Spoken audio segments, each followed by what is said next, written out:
올해 이제 2월 달 것까지 판례인데요. 너무 행정법은 막 한 달 전 판례까지 막 나오고 이러진 않아요, 사실. 그래서, 작년에, 보니까 작년에 마무리 특강 때 해주고 했던 게 올해 막 변호사 시험에 나오고 그러더라고요. 그러니까, 이거 이제 너무 여러분들이 최신 판례에 예민하실 필요는 없고, 혹시 이제 더 많이 보고 싶으면 작년 것도 보세요. 모레 특강하고 올려놓은 거 있으니까. 그러니까 이제 기존에 여러분들이 공부해야 되는 전형적인 거 있죠? 기출문제, 전형적인 문제가 훨씬 중요해요. 우리 이제 수험생들 제가 항상 경험하는 건데, 요거 막 최신 판례 때문에 떨어지고 이런 경우 별로 없어요. 왜냐면 이제 대부분 이제 해줬던 범위에서 나오고 하니까. 그리고 대부분은 뭐냐면 100점 못 맞는 친구도 고득점 하는 친구들도 조문 많이 틀려요. 조문. 은근히 작년에도 뭐 구급시험에도 질서위반의 규제법 조문 박스형으로 그 제척기간 소멸시효 그 헷갈리게 했던 거 그걸 제일 많이 틀렸어요. 판례 안 틀리고 조문 문제. 그러니까 여러분들이 그걸 명심하셔야 돼요.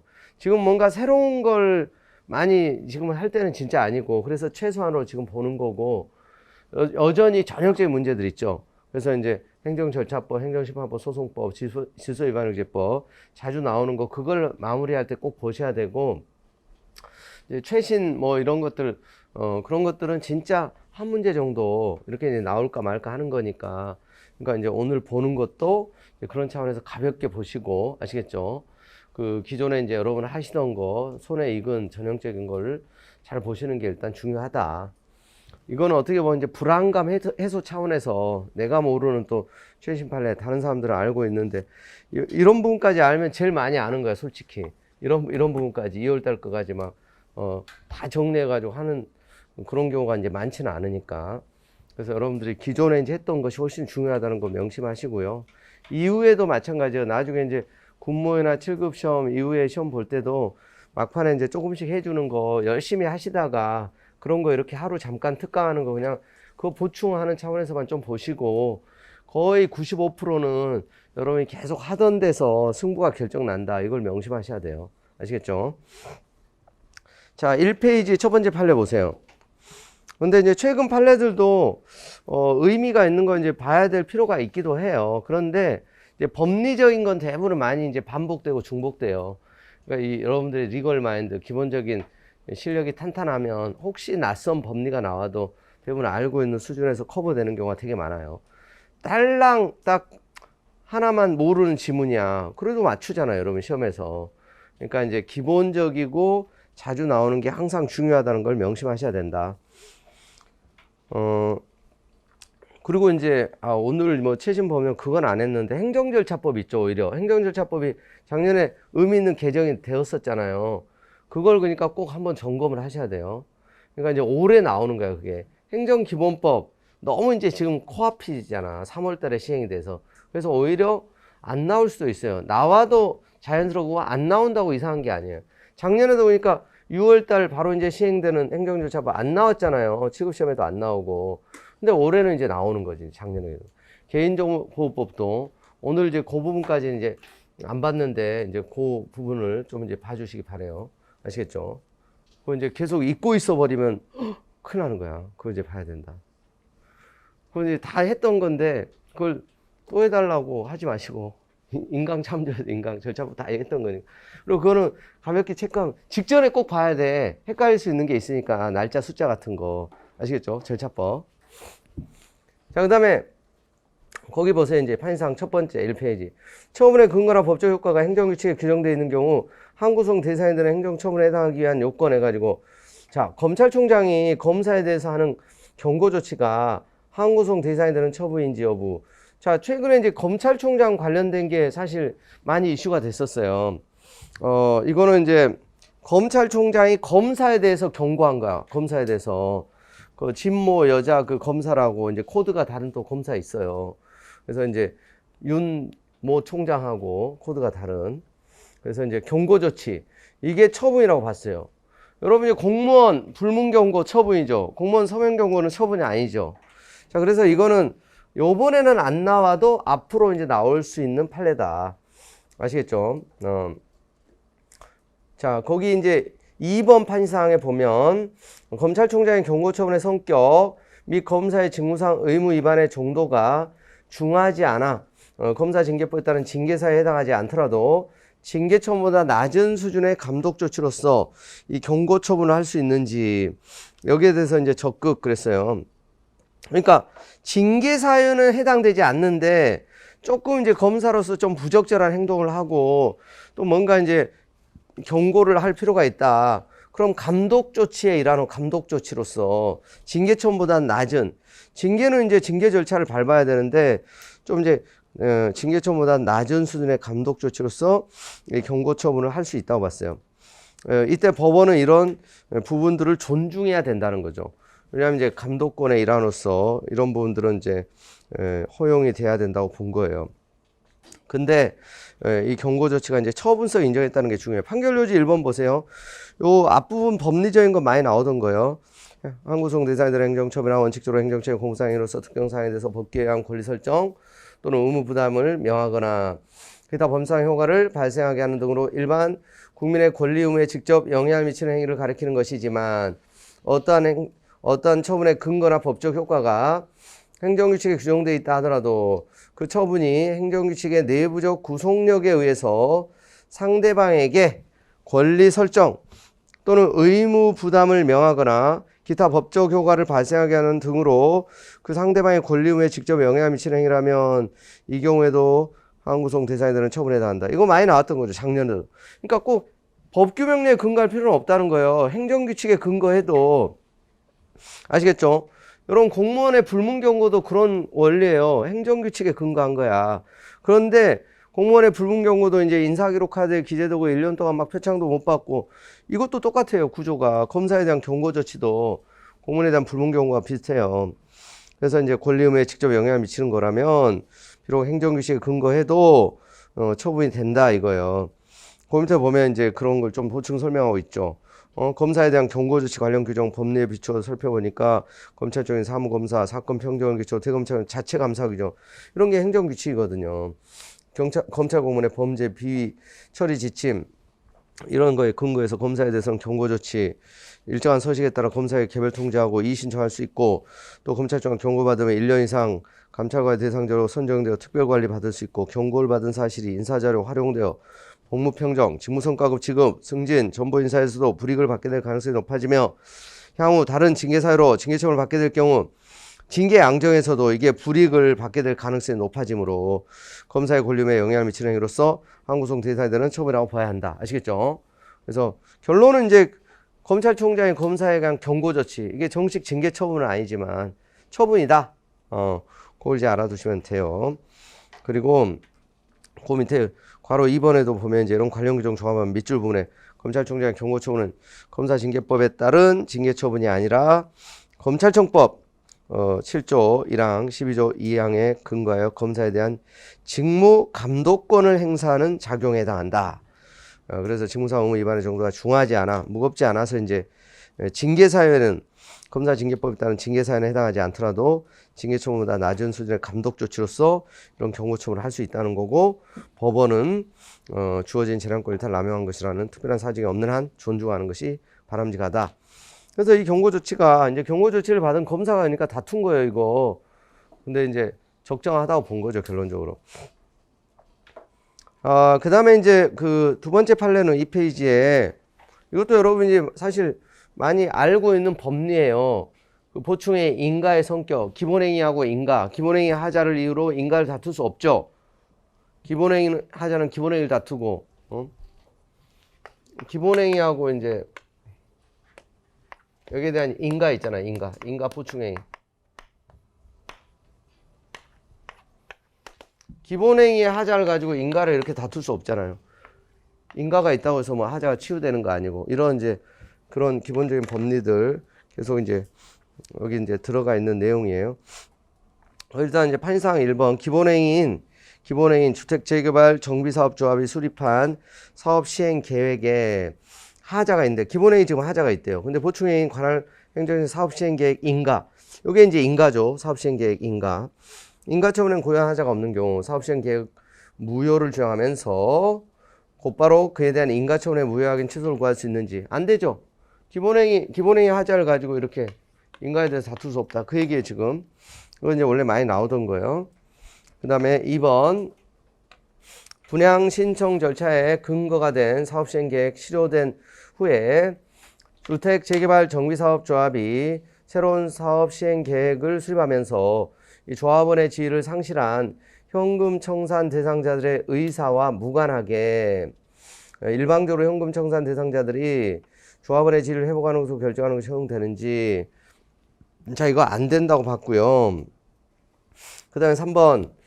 이 조합의 최초 사업시행계획이 폐지 인가를 받아 실효된 후 최초 사업시행계획에 따른 분양신청 절차에서 분양신청을 하지 않아 조합원 자격을 상실한 현금 청산 대상자 중 일부가 참여한 총에서 새로운 사업시행계획 수립되고 인가를 받자 주택 재개발 사업구역 내 부동산 소유자들이 사업시행계획 취소를 구하는 소를 제기한 사안에서 조합원 자격 없는 현금 청산 대상자들이 총회 결의에 일부 참여했다는 점만으로 총회 결의가 무효라거나 총회 결의 통해서 수립된 사업시행계획에 이를 취소해야 할 그런 정도의 위법 사유가 있다고 단정하기는 어렵다. 자, 그래서 여기는 이제 인가와 보충에 대한 법리가 이제 중요하고요. 그리고 이제 일부 이렇게 자격이 없는 이런 그런 사람들이 참여했다고 해서 이 결의가 이제 뭐 무효이고 취소돼야 되는 건 아니라고 봤어요. 그 정도 이제 좀 그냥 참고해서 보시고요. 지금 내용 부분들은 그냥 이제 보충적으로만 여기는 이제 가볍게 보시면 돼요.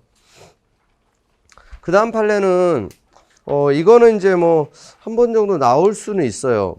조금 더 중요한 판례인데 대한변협의 변호사 등록 지연에 대한 손해배상 책임 사건. 그러니까 최근에 이제 그 사회적 물의를 일으키는 뭐 고위급 판검사 출신들, 그래서 이제 그 변호사협회에서 변호사 등록 이제 거부하고 또 이제 뭐 등록 받아주지 않고 이런 일들이 이제 종종 있는데, 여기에 대해서 이제 거부 사유가 이제 없었는데 등록, 그래서 이제 거부해가지고 실제로 변호사 업무를 볼 수 없도록 한 거에 대해서 불법행위 책임을 인정했고, 그동안 이제 일을 못한 거에 대해서 이제 일실이익까지 손해배상해라.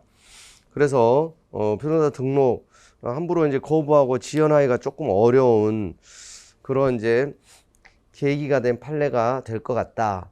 근데 여기 보면 이제 국가배상 책임에 관한 이제 법리들이 중요한데, 먼저 판례상의 1번에 보면 공법인이 국가로부터 위탁받은 공행정 사무를 집행하는 과정에서 이 공법인의 임직원이나 피용인이 고의 또는 과실로 법령을 위반하여 타인에게 손해를 입힌 경우 공법인의 임직원이나 피용인은 고의 또는 중과실이 있는 경우에만 배상 책임을 부담하는지. 이건 이제 이 원리는 똑같아요. 국가나 이제 지자체의 공무원이건, 여기서 이제 공법인은 변호사협회예요. 변호사협회도 이런 이제 국가로부터 위탁받은 공행정 사무를 집행하는 이제 변호사 등록 이런 이제 받아주고 이제 거절하고 이런 게 공행정 사무예요. 그래서 변호사협회 이제 뭐 회장, 뭐 임원들이 있잖아요. 이 사람들이 이제 우리 이제 국가 지자체로 얘기하면 이제 공무원인 거고, 이들의 이제 고의 중과실이 있을 때, 원래 공무원의 그 책임은 구상 책임이건 외부적 책임이건 고의 또는 중과실이 있을 때잖아요. 경과실은 면책되죠. 여기서도 그 원리예요. 고의 중과실이 있는 경우만 배상 책임 부담하는 거고, 공무원의 이제 중과실의 의미는 뭐 똑같아요. 일반론적인 현저하게 이제 주의 의무를 게을리해야 되는 거죠. 거기 이제 그거 다시 보고, 그 다음에 2번 판사항에 보면 변호사법 8조 1항 각호에서 정한 등록 거부 사유가 한정적 열거 규정인지 열거 규정으로 봤어요. 이것도 이제 불리한 거니까 거부하는 것이, 이걸 예시적으로 보면 안 되고 거기에 규정된 사유로만 거부해야 된다. 근데 실제로는 이제 법에 규정된 거부 사유가 없었던 거예요. 없었던 거야. 그런데 이제 그냥 거부를 한 거예요. 그래서 이제 문제가 된 거야.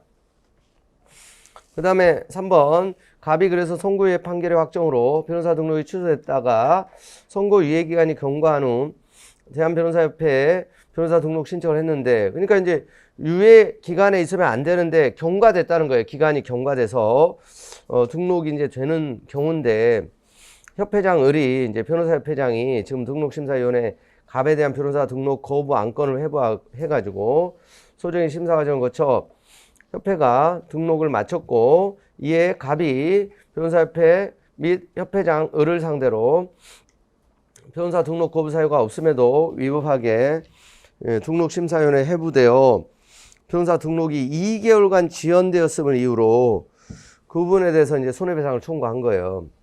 그래서 변호사협회는 을 및 등록심사위원들이 속한 행정주체 지위에서 갑에게 변호사 등록이 위법하게 지연됨으로 인해서 얻지 못한 수입 상당에게 손해를 배상할 의무가 있는 반면 을은 경과실 공무원의 면책 법리에 따라 갑에 대한 배상 책임을 부담하지 않는다고 봤어요. 고의 또는 이제 중과실은 인정하지 않은 거지. 그러니까 누가 책임지는 거예요? 변호사협회가. 국가 또는 이제 지자체가 책임지는 것처럼 판결 요지에 보면 이제 그 일반론적인 것부터 쭉 나옵니다. 공법인이 국가로부터 위탁받은 공행정 사무를 집행하는 과정에서 공법인의 임직고의나 피용인이 고의 또는 과실로 법령 위반하여 타인에게 손해를 입힌 경우 공법인은 자 위탁받은 공행정 사무에 관한 행정 주체의 지위에서 배상 책임을 부담해야 하지만 공법인의 임직원이나 피용인은 실질적 의미에서 공무를 수행한 사람으로서 국가배상법 2조에서 정한 공무원에 해당하므로 고의 또는 중과실이 있는 경우에만 배상 책임을 부담하고 경과실이 있는 경우에는 배상 책임을 면한다. 한편 중과실이란 공무원에게 통상 요구되는 정도의 상당한 주의를 하지 않더라도 약간의 주의를 한다면 손쉽게 위법 유해한 결과를 예견할 수 있는 경우임에도 만연히 이게 이제 개념 없이 이렇게 이해하면 된다 그랬죠. 아무 생각 없이 만연히 이를 간과한 경우와 같이 거의 고의에 가까운 현저한 주의를 결여한 상태를 의미한다. 아시겠죠? 자, 2번 이제 변호사 등록 관련 규정들 내용 책에 이렇게 쭉 보면 변호사 등록 자격제도로서의 성격, 입법자 사회적 필요 내지 공익적 요구에 상하여 변호사법 8조 1항 각호의 등록 거부 사유를 새롭게 추가해 왔던 입법 연역 등을 종합해 보면 변호사법 8조 1항 각호에서 정한 등록 거부 사유는 한정적 열거 규정으로 보니 타당하다. 그러니까 법에 정하지 않은 사유로 거부를 못해요. 그래서 3번 보세요. 갑이 그래서 선고유예 판결 확정으로 변호사 등록이 취소됐다가 선고유예 기간이 경과한 후 이제 그때 이제 변호협에다가 변호사 등록 신청을 하였는데 협회장 을이 그냥 이제 받아주면 되는데 거부 사유가 아니니까 등록심사위원회에 갑에 대한 변호사 등록 거부 안건을 회부해가지고 소정의 심사 과정을 거쳐 이제 협회가 갑의 변호사 등록을 마쳤고 이에 갑이 변호사협회 협회장 을을 상대로 변호사 등록 거부 사유가 없음에도 위법하게 등록심사위원회에 회부되어 변호사 등록이 2개월간 지연됐음을 이유로 손해배상을 구한 사안에서 변호사협회는 등록 신청인 변호사법 각호의 등록 거부 사유에 해당하는 경우에만 등록을 거부할 수 있고 그 외에 다른 사유를 내세워 거부하거나 지연하는 거 허용될 수 없는데 갑의 선고유예 판결에 따른 결격 사유 이외에 변호사법이 규정한 다른 등록 거부 사유가 있는지 여부를 짧은 시간 안에 명백하게 확인할 수 있었음에도 그러한 확인 절차를 거치지 않은 채 단순한 의심만으로 등록 거부 안건을 심사위원회에 회부하고 여죄의 의무를 추구한다면 등록심사기간을 지연시킨 것에 관하여 협회장을 등록심사위원회 위원들의 과실이 인정되므로 변호사협회는 이들이 속한 행정주체의 지위에서 배상 책임을 부담해야 하고 갑에게 변호사 등록이 위법하게 지연됨으로 인해서 얻지 못한 수입 상당액 손해를 배상할 의무가 있는 반면 2개월 동안 이제 일 못한 거 그것도 배상해야 된다는 거예요.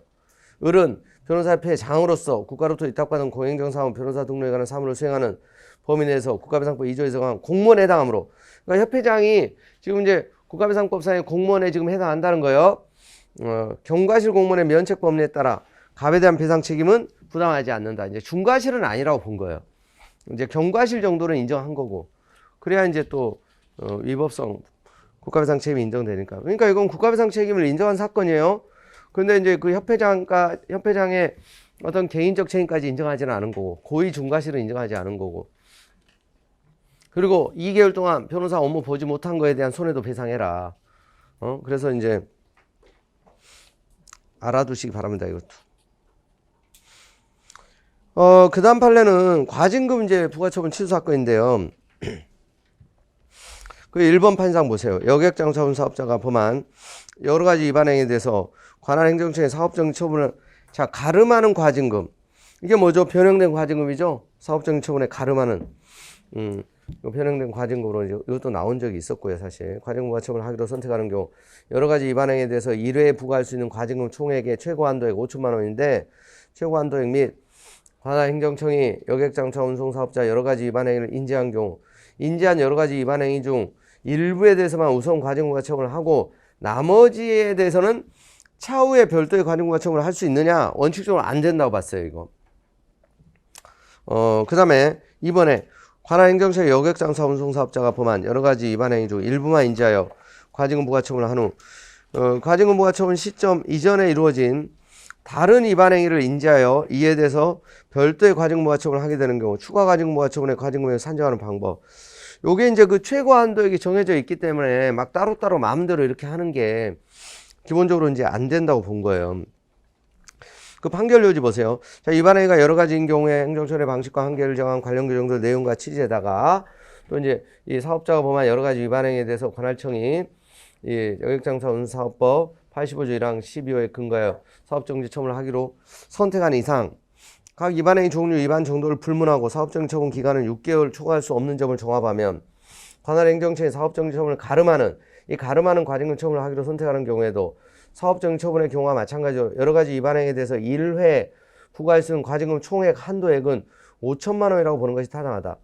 그래서 관할 행정청이 여객 자동차 운송 사업자의 여러 가지 위반행위를 인지하였다면 전부에 대해서 일괄하여 5천만 원 최고 한도 내에서 하나의 과징금 부과처분을 하는 것이 원칙이고 인지한 여러 가지 위반행위 중 일부에 대해서만 우선 과징금 부과처분을 하고 나머지에 대해서는 차후에 별도의 과징금 부과처분을 하는 것은 다른 특별한 사정이 없는 한 허용되지 않는다는 거예요. 만약 여러 가지 위반행위를 인지해 전부에 대해 일괄하여 하나의 과징금 부과처분을 하는 것이 가능하였음에도 임의로 그러니까 마음대로 몇 가지 구분하여 각각 별도의 부과처분을 할 수 있다고 보게 되면 행정처가 여러 가지 위반행위에 대해서 부과할 수 있는 과징금 최고 한도액을 정한 이 법의 적용을 회피하는 수단으로 악용될 수 있기 때문이다.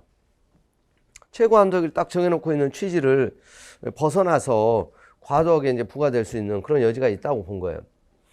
그 다음에 2번 판상도 그래서 관할행정청이 사업자가 범한 여러 가지 위반행위 중 일부만 인지하여 과징금 부과처분을 하였는데 그 후에 부과처분 시점 이전에 이루어진 다른 위반행위를 인지해서 이에 대해 별도의 과징금 부과처분을 하게 되는 경우에도 종전의 과징금 부과처분의 대상이 되는 위반행위와 추가 과징금 부과처분의 대상이 되는 위반행위에 대해서 일괄하여 하나의 부과처분을 하는 경우와 형평을 고려해서 추가 과징금 부과처분의 처분 양정이 이루어져야 된다는 거예요. 다시 말해 전체 위반행위에 대해서 하나의 과징금 부과처분을 할 경우에 산정되었을 정당 과징금액에서 이미 부과된 과징금액을 뺀 나머지 금액을 한도로 하여 추가 과징금 부과처분을 할 수 있다. 그러니까 추가로 이제 이렇게 하더라도 그래서 이제 그 한꺼번에 했었을 때 부과될 수 있는 그 한도를 넘어서지 않도록 그 얘기예요 지금. 그래서 행정처의 여러 가지 위반행위를 언제 인지하였느냐 우연한 사정에 따라 처분 상대방에게는 부과되는 과징금 총액이 달라지는 것은 그 자체로 불합리하기 때문이다. 그러니까 이제 한꺼번에 다 고려를 해도 최대로 이제 5천만 원까지만 5천만 원 범위 내에서만 부과할 수 있는 건데 이제 혹시 이제 따로 이렇게 부과되는 경우가 있더라도 한 번에 부과했을 때의 과징금 이제 부과 처분의 액수를 넘지 않도록 이제 이게 이제 제재적인 침입적 처분이니까 굉장히 이제 엄격하게 적용해야 된다고 본 거예요. 아시겠죠? 자, 과징금에 관한 거. 이게 이제 이 자체 조문이 이제 뭐 몇 번 나온 적이 있어요. 변형된 과징금에 대한 거. 근데 이제 그 구체적인 사안으로서 이제 참고하시고.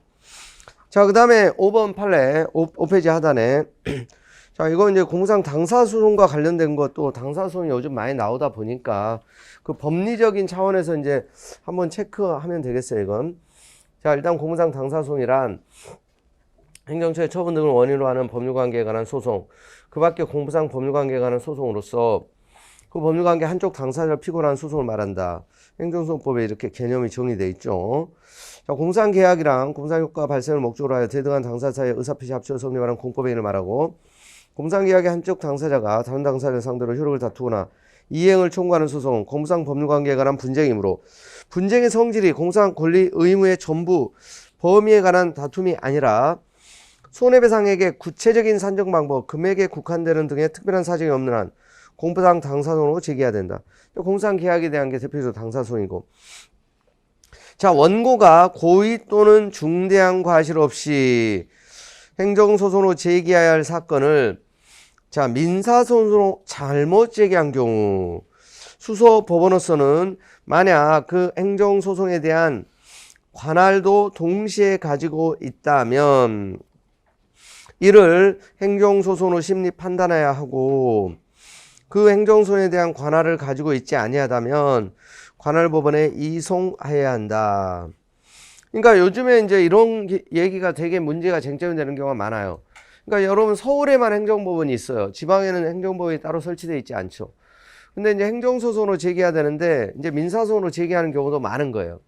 근데 관할이 있어. 거기가 행정소송으로서 관할이 있으면 그냥 이제 그 소를 변경해가지고 재판을 보통 이제 하도록 그래서 이제 보통 이제 거기에 나름대로 이제 개입을 하도록 하는 건데 이제 이게 이제 성명권 행사인 거죠. 약간의 그러니까 성명권 이런 경우 행사할 수 있다고 봐요.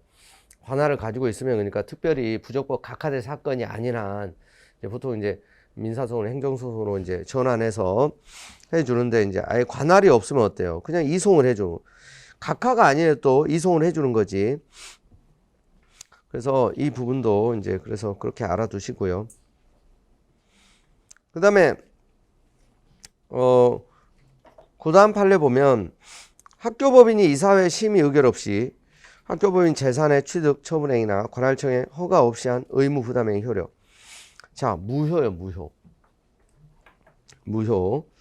자, 그래서 2번 판상 보면 이제 행정처의 문서로 처분하였으나 처분서 문헌만호는 행정처분의 내용이 불분명한 경우 처분 경위, 목적, 처분 이후 상대방의 태도 등을 고려해서 처분서 문헌과 달리 처분의 내용을 해석할 수 있는지 여부 또 그리고 행정처의 처분을 하면서 논리적으로 당연히 수반되어야 하는 의사표시를 명시로 하지 않았으나 그것이 행정청의 추단적 의사에도 부합하고 상대방도 알 수 있는 경우 행정처의 위와 같은 의사표시가 묵시적으로 포함되어 있다고 볼 수 있는지 이런 경우는 묵시적으로 포함되어 있다고 볼 수 있다고 봤어요. 명시적으로 의사표시가 되지는 않았는데 이제 상대방도 알 수 있고 이런 경우.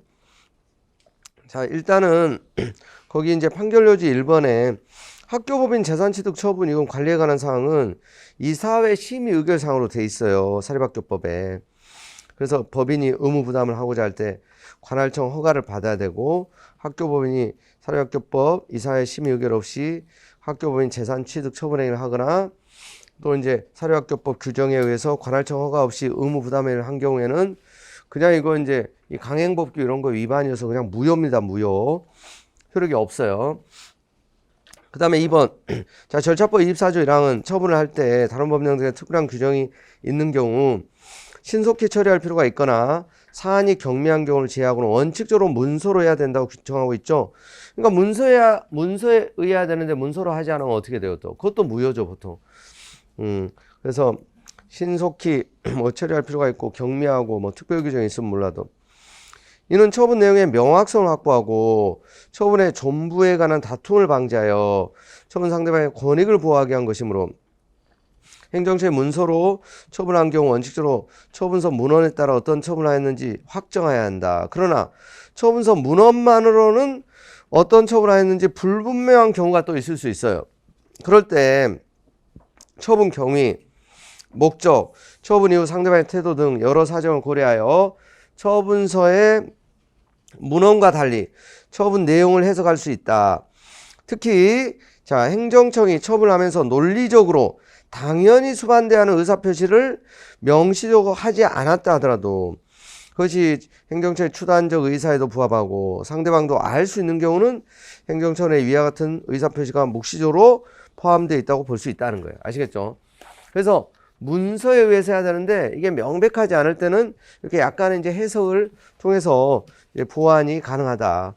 이제 논리적으로 뭐 당연한 뭐 그런 경우들은 표시가 안 돼 있다 하더라도 아시겠죠?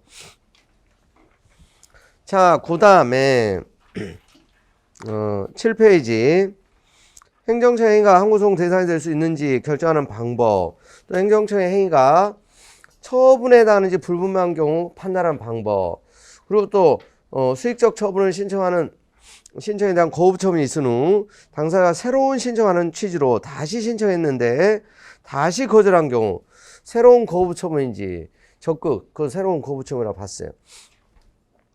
자, 1번 보세요. 처분이란 행정처에 관한 구체적 사실에 관한 법치권에서 공권 행사 거부 그 밖에 이해 준하는 행정작용. 자, 행정처가 그래서 항구송 대상이 될 수 있는지는 추상적 일반적으로 결정할 수 없고 구체적인 경우에 관련 법령의 내용과 취지, 그 행위의 주체, 내용, 형식, 절차, 행위의 상대방 등 이해관계인이 있는 불이익 사이의 실질적 결련성, 법치행정 원리와 그 행위에 관련된 행정처나 이해관계인의 태도 등을 고려해서 개별적으로 결정해야 한다. 자, 행정처 행위가 처분에 해당하는지 불분명한 경우에는 그에 대한 불복 방법, 선택에 중대한 이해관계를 가진 상대방의 인식 가능성, 예측 가능성을 중요하게 고려하여 규범적으로 판단해야 한다. 자, 수익적 행정처분을 구하는 신청에 대한 거부 처분은 당사자 신청에 대해서 관할 행정처에 이를 거절하는 의사를 외부에 이제 대외적으로 이제 명백히 표시함으로써 성립된다. 거부 처분이 있은 후 당사자가 다시 신청할 때 신청의 제목 여하에 불구하고 그 내용이 새로운 신청하는 취지라면 관할 행정처에 이를 다시 거절하는 것은 새로운 거부 처분이라고 보아야 한다.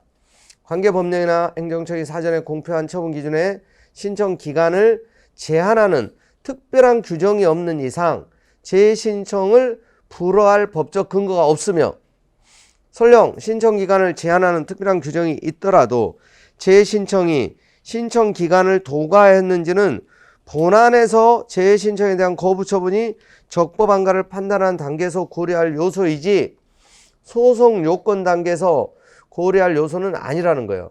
그냥 이런 거 각하하면 안 된다는 거예요. 이런 경우 새로운 그래서 이제 신청으로 보고 거기에 대해서 이제 재판을 해야 된다는 얘기예요. 자, 이것도 그래서 그 법리적으로 좀 이제 알아두시면 좋겠고요. 자, 그 다음에 여기 이제 질서위반의 규제법 관련되는 건데 요즘 이제 과태료 뭐 질서위반 규제법은 이제 조문 자체가 많이 나오는데 이게 이제 또 다른 법과 관계에 있어서 또 법이 약간 이제 원칙에 대한 또 예외가 있을 수 있다는 걸 좀 참고를 하시면 되겠어요. 판상 1번을 보면 질서위반에 대해서 과태료 부과의 근거 법률이 개정되어 행위시 법률에 의하면 과태료 부과 대상이었지만 재판시 법률에 의하면 과태료 부과 대상이 아니게 된 경우 어때요? 부과할 수 없죠. 원칙은 재판시법에 따라서 행위시법에 따라서는 부과 대상인데 법이 이제 바뀌어가지고 과태료 부과 대상이 아니면 재판이 확정돼도 특별한 규정이 없는 한 부과할 수 없다, 집행할 수 없다는 게 원칙이죠. 이건 이제 원칙적인 이제 조문에 대한 거고. 근데 2번 보세요. 2018년 12월 31일 이전에 이루어진 현금 영수증 발급 의무 위반 행위에 대해서 행위시법인 행위시법률인 구조세범 처벌법 15조 1항을 적용해서 과태료 부과해야 하는지. 자, 이건 이제 행위시법주의가 적용돼야 된다고 본 건데요. 자, 그리고 3번에 조세범처벌법 15조 1항에 따른 과태료 사건의 관련 법원이 같은 조 2항에서 정한 감경사에 해당하지 않는 경우에도 과태료 부과 기준을 다른 부과 기준을 적용하거나 감경할 수 있느냐, 그런 재량권이 있느냐, 이건 이제 없다고 본 건데, 자, 일단 1번, 2번 관련해서만 좀 알아두시면 될 것 같아요. 일단 1번은 워낙 이제 조문으로 많이 나오던 거니까 그 조문 이제 생각하면 돼요. 행위시에는 과태료 부과 대상인데 법이 변경돼 가지고 그 셋째 줄 질서위반에 해당하지 아니하게 되거나 과태료가 변경되기 전에 법률보다 가볍게 된 때는 특별한 규정이 없는 한 변경된 법률입니다. 그리고 또 부과 근거 법률이 개정된 행위시 법률이라면 과태료 부과 대상이었지만 재판시 법률에 의하면 과태료 부과 대상이 아니게 된 때 개정 법률에 부칙해서 종전 법률 시행 당시 행해진 질서위반에 대해서는 행위시 법률을 적용하도록 특별한 규정을 두지 않은 이상 재판시법이에요. 이건 이제 지금 질서위반 규제법의 기본 내용 늘 나오던 거죠. 그 다음에 2번. 근데 이 사건 이제 조세범 처벌법이 이제 문제가 된 건데, 조세범 처벌법, 거기 이제 둘째 주 15조 1항은 소득세법, 16조 3 사항에 따른 현금 영수증 발급 의무 위반한 자에 대해서 현금 영수증 발급하지 아니한 거래대금의 50% 상당은 과태료를 부과한다고 규정했고, 2018년 12월 31일 근데 개정 법률에서 이 조항을 삭제했어요. 그리고 거기 이제 소득세법 그 다음 줄에 이제 162조의 3 사항을 위반하여 현금 영수증을 발급하지 아니한 경우 해당 과세기간 결정 세액에 대해서 미발급 금액의 20% 해당하는 가산세를 부과한다는 규정을 신설했어요. 그래서 이로써 사업자 현금영수 발급 위반에 대한 제재수단이 원래 과태료 그러니까 그 50%에서 가산세로 바뀌었죠. 지금 가산세로 바뀌었어. 미발급금의 20%로.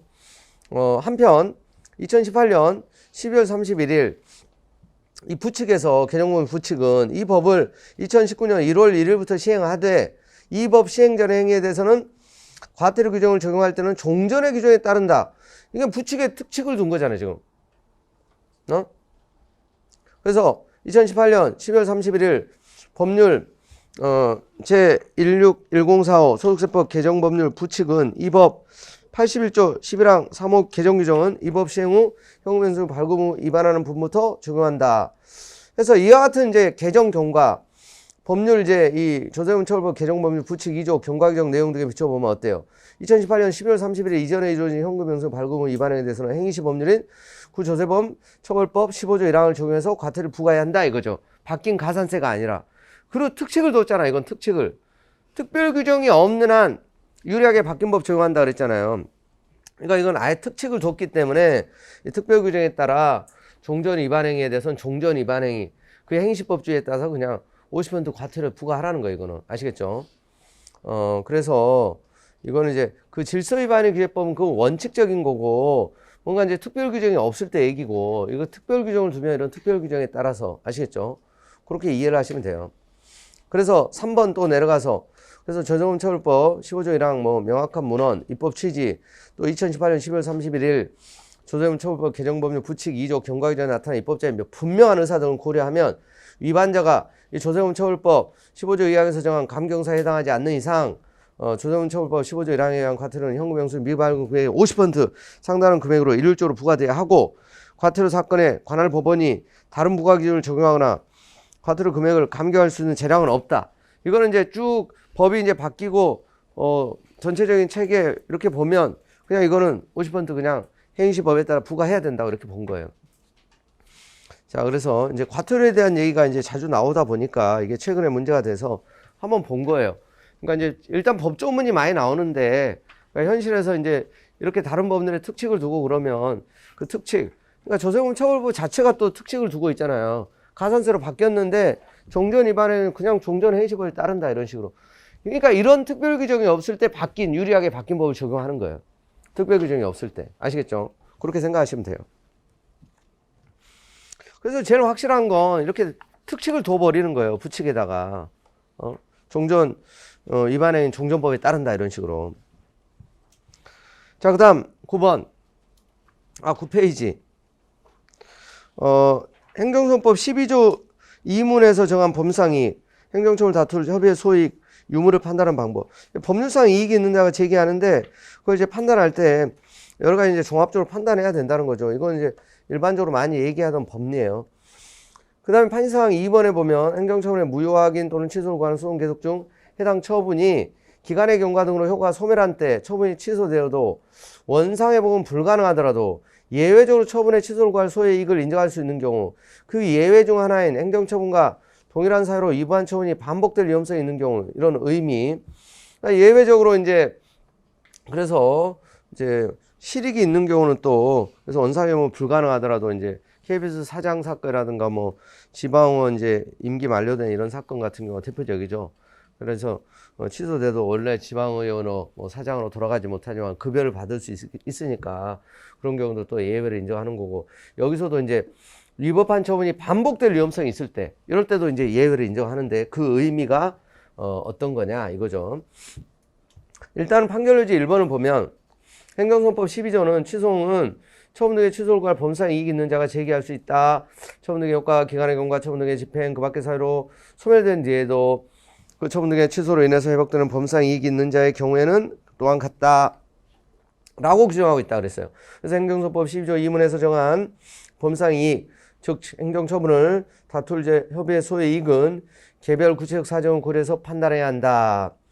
그 다음에 이 행정처분의 무효 확인 또는 취소를 구하는 소가 제도 당시에는 소액이 있어 적법하였는데 자 소송 계속 중 해당 행정처분이 기간의 경과 등으로 그 효과가 소멸한 때에 처분이 취소되어도 원상회복이 불가능하다고 보이는 경우라도 무효 확인 또는 취소로서 회복할 수 있는 다른 권리나 이익이 남아있거나 또는 그 행정처분과 동일한 사유로 위법한 처분이 반복될 위험성이 있어 행정처분의 위법성 확인 내지 불분명한 법률 문제에 대한 해명이 필요한 경우에는 행정의 적법성 확보와 그에 대한 사후 통제, 국민의 권리구제 확대 등 측면에서 예외적으로 처분의 취소를 구할 소이익을 인정할 수 있다.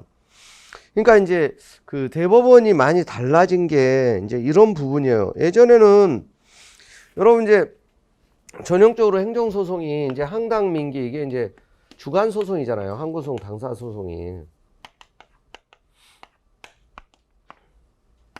그죠? 이 주관소송이라는 게 뭐예요? 주관적 이익을 요구하는 거예요. 민중소송, 기관소송. 이게 이제 주관적 이익과 상관없이 공익을 위한 어떤 이제 객관소송이고. 근데 여기서도 보면 이제 그게 이제 헌법재판소의 영향을 좀 받은 걸로 추정이 됩니다. 헌법재판은 이제 주관적 이익이 없어도 객관적인 어떤 이익을 위해서 헌법적 해명이 필요하다. 이런 일이 되풀이 반복될 수 있다. 그러면 객관적 이익을 인정해서 심판하는 경우가 많죠. 근데 예전에 대법원은 칼이었어요. 그냥 주관적 이익이 없으면 그냥 각하예요. 소익이 없으면. 그런데 이제 이런 판례들이 좀씩 등장하고 있어요. 예외적으로, 그러니까 이런 일이 이제 해명이 필요하다. 반복될 위험이 있다. 그러면 심판을 하겠다는 거잖아요. 대법원도. 그런 법리예요. 그런 법리. 그러니까, 이게 이제 어떤 해명이 필요하다. 국민의 권리 확대, 사후 통제를 위해서 예외적으로 소익을 인정할 수 있다. 여기서 근데 그 처분과 동일한 사유로 위법한 처분이 반복될 위험이 있는 경우란 불분명한 법률 문제에 대한 해명이 필요한 상황에 대한 대표적인 예시일 뿐이며 반드시 해당 사건의 동일한 소송 당사자 사이에서 반복될 위험이 있는 경우만을 의미하는 건 아니다. 그러니까 이런 게 이제 그 헌재를 많이 의식한 이런 헌재가 이제 국민들의 이제 존중을 많이 받고 헌재 가면 주관적 이익 없어도 막 심판의 이익, 객관적 이익을 인정해가지고 그래서 국민들의 눈물도 닦아주고 막 이러는데 대법원은 칼같이 막 꺼져 이렇게 하고 각하 결정하고 소익이 없으면 그냥 칼처럼 각하해버리고 이런 적이 많았잖아요. 근데 이런 부분들이 조금 이제 변화된 모습, 우리도 좀 잘하겠다 이런 얘기죠. 그래서 원래 이제 주관소송의 핵심이 그거예요. 주관적 이익이 없으면 그냥 각하예요, 각하. 원칙적으로 여전히 그렇고, 아시겠죠? 근데 이제 이런 부분들이 이제 최근에 조금씩 보이는 거다, 이거죠. 그래서 반복될 위험이 있다. 위반 처분에 대해서 좀 해명이 필요하다. 이런 경우에도, 심판을 하는 경우가 있다는 거예요. 자, 그 다음에, 그 밑에 판례. 행정처는 이제 행정처법 20조 1항 처분 기준 사전 공표 의무를 위반하여 미리 공표하지 아니한 기준을 적용해서 처분하였다는 사정만으로 해당 처분의 취소에 이를 정도 흠이 존재하는지 그렇지 않다고 봤어요. 보통 이제 어떤 처분 기준을 사전 공표하도록 하고 있죠. 처분 기준에 대해서. 근데 미리 공표하지 않았어. 공표하지 않은 기준을 적용해서 처분을 했어. 그렇다고 무조건 이제 그게 취소 사유냐? 그건 아니라는 거예요, 지금. 그 다음에 해당 처분에 적용한 기준이 상위 법령 규정이나 법의 일반 원칙을 위반하였거나 객관적으로 합리성이 없다고 볼 수 있는 구체적 사정이 있는 경우 해당 처분이 위법한지 여기에 대해서 자 적극 또 위법하다고 봤어요. 자, 그 다음에 2번 행정처에 그래서 관계 법령의 규정이나 자체적인 판단에 따라 처분 상대방에게 특정한 권리나 이익 또는 지위 등을 부여한 후 일정한 기간마다 심사하여 갱신 여부를 판단하는 이른바 갱신제를 채택하여 운영하는 경우 자 처분 상대방은 갱신 여부에 관한 합리적 기준에 의한 공정한 심사를 요구할 권리를 가지는지 그렇다는 거야. 합리적 기준에 의한 공정한 심사를 요구할 권리가 있다는 거예요. 그리고 여기서 공정한 심사의 의미 사전 공표한 심사 기준을 심사 대상 기간이 이미 경과했거나 상당 부분 경과한 시점에서 처분 상대방의 갱신 여부를 좌우할 정도로 중대하게 변경하는 것이 허용되느냐? 그건 원칙적으로 안 된다는 거죠. 자, 그래서 이 부분도 그래서 이제 좀 국민들의 어떤 권익을 좀 더 이제 보장하는 차원에서 타당한 이제 판례라고 할 수 있다. 거기 보면 이제 판결 요지에 거기 이제 1번 쭉 보세요. 행정처 행정조사법 20조 1항 처분 기준 사전 공표 의무를 위반하여 미리 공표하지 아니한 기준을 적용해서 처분을 했다 하더라도 곧바로 이제 뭐 취소사에 이를 정도의 흠이 존재하다고 볼 수는 없어요. 근데 다만 해당 처분에 적용한 기준이 상위 법령 규정이나 신뢰보 원칙 등과 같은 일반 원칙을 위반하였거나 객관적으로 합리성이 없다고 볼 수 있는 구체적 사정이 있다면 그런 경우는 이제 해당 처분을 위반하다고 평가할 수 있다는 거예요. 아시겠죠? 자, 그래서 그런 구체적 사유가 어떻게 되냐? 거기 1, 2, 3 쭉 다음 1, 2, 3 이제 언급하고 있어요.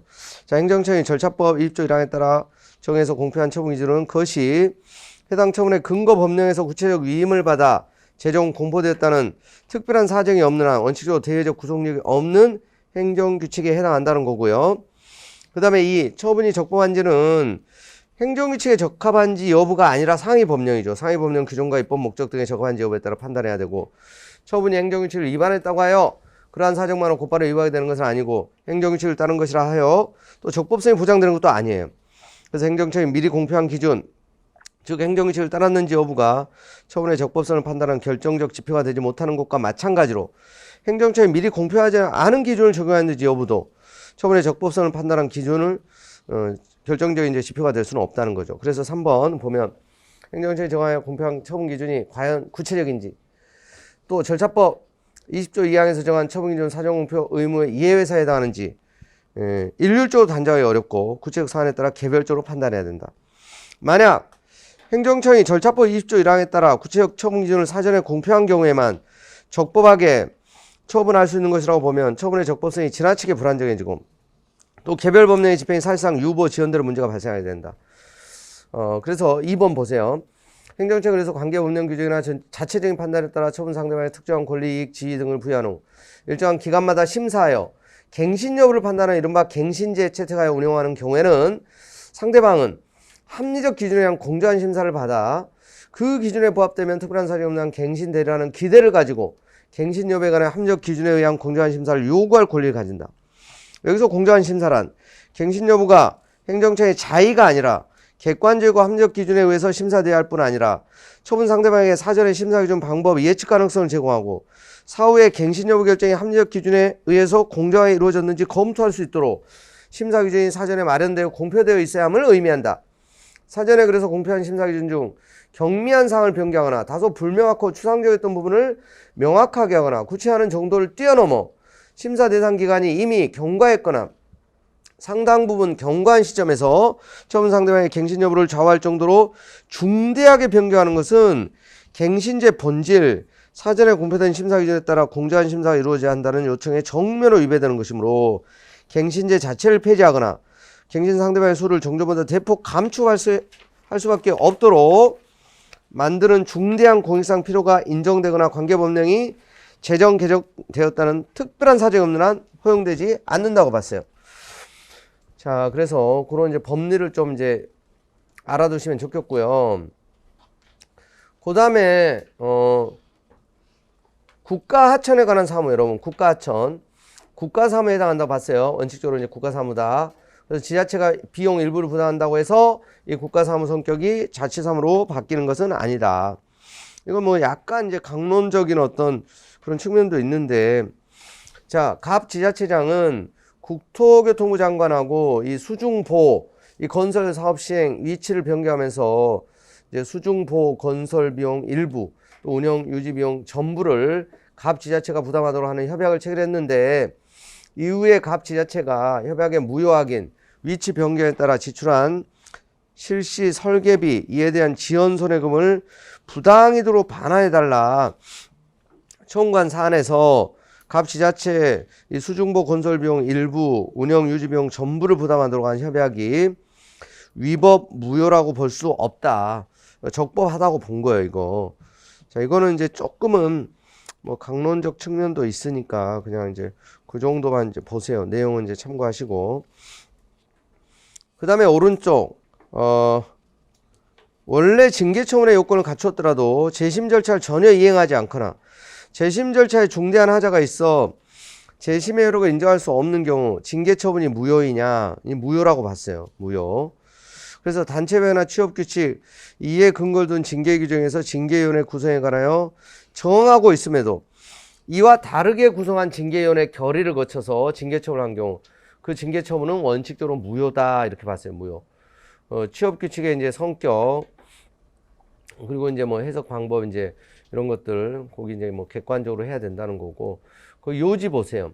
징계처분에 대한 재심 절차는 징계처분에 대한 구제 내지 확정 절차로서 원래 징계 절차와 함께 전부가 하나의 징계처분 절차에 이루는 것으로 그 절차의 정당성도 징계 과정 전부에 관해서 판단돼야 하므로 원래 징계처분이 요건을 갖추었더라도 재심 절차를 전혀 이행하지 않거나 재심 절차에 중대한 하자가 있어 재심의 효력을 인정할 수 없는 경우는 징계처분은 현저히 절차 역정에 반한다.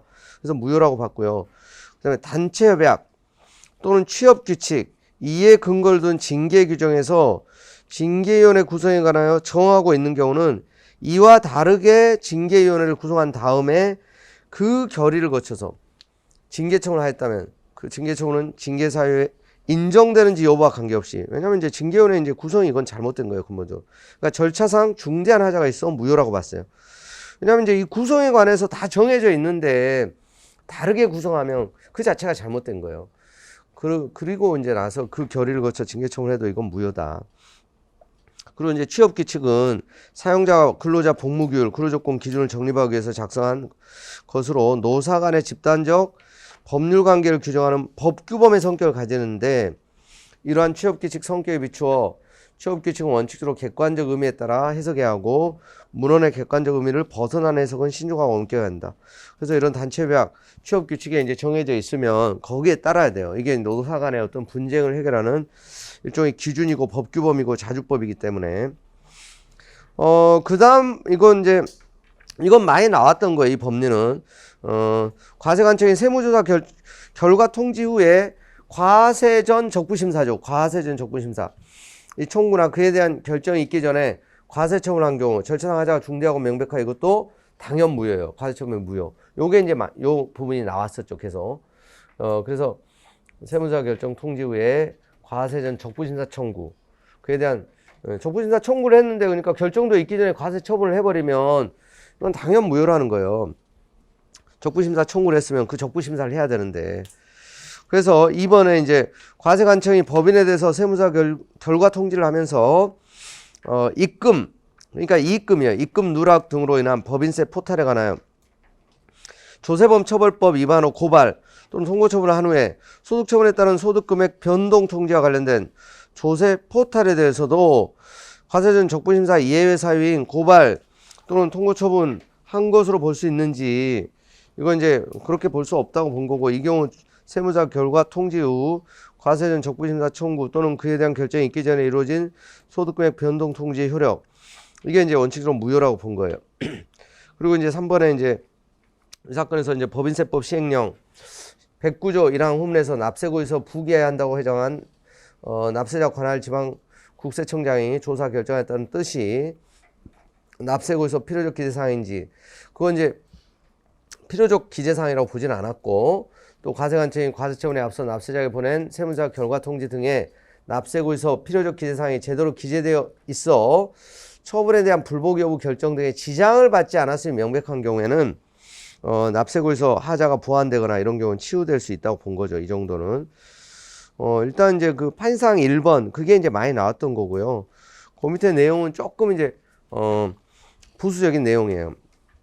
그 잠깐 쉬었다가 이제 고다음 판례들 이제 또 중요한 판례도 이제 좀 있는데 지금 오히려 이제 최근에 이렇게 쭉 문제된 것들은 뭐 아직 이거 뭐 시험에 나온 건 없어요. 근데 이제 한 번씩 그 법리를 연습하고 그리고 이제 또 변호사 이런 국가배상 책임 인정 사건 같은 것도 나올 수 있는 것도 있으니까 그리고 지금 한번 들어가지고 이해가 잘 안 되면 인강으로 가볍게 한 번 더 들으세요.